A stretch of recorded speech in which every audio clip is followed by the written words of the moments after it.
အမေဝန်းနေမှာကငါမင်းကိုတည်တယ်မင်းတို့ငါကြီးမားသောကြံစီရှိတယ်ငါမှမျောလင့်စရာမရှိတော့မထင်နဲ့ထိုင်းမှာမျောလင့်စရာမရှိပေမဲ့ဖယားမှာမျောလင့်စရာရှိနေသေးတယ်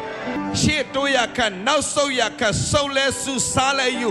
ဝမ်းနေစရာဘာအကြောင်းမှမရှိဘူးတင့်မှာမျောလင့်စရာရှိတယ်အဲ့ဒီဖယားကလမ်းမရှိတဲ့အချိန်မှာလမ်းကိုပြင်ဆင်ပေးတယ်ဖယားရေမရှိတဲ့အချိန်မှာကြောက်ထဲကနေရေကိုထွက်စေတဲ့ဖယားဟာလေလုယာရေကိုစပြည့်ရဖြစ်စေတဲ့ဖယား6သွေးတဲ့အယိုးတွေကိုဘိုးချစ်ဖြစ်စေတဲ့ဖယားလောကမှာတင်မျောလင့်စရာမရှိတော့လို့လာမပြောနဲ့ဖယားကငါကမင်းရဲ့မျောလင့်ရာဖြစ်တယ်ငါကမင်းရဲ့တက်တောင် upside down ပြောင်းလဲပြနိုင်တဲ့ဖယားခင်ဖြစ်တယ်အာမင်မင်းရဲ့ဝမ်းနဲ့ချင်းတွေကိုဝမ်းမြောက်ခြင်းပြန်ဖြစ်စေမယ့်ဖယားငါပဲအာမင်ဆုံးရှုံးသွားတဲ့အရာကိုအစတရားပြန်ပေးနိုင်တာလဲငါပဲအာမင်ညရမှာငိုကြွေးခြင်းတက်ခေါ်ပါစေနနက်ရမှာတခြင်းဆိုရတဲ့ခွင့်ကိုပြင်ဆင်ပေးတာလဲငါပဲ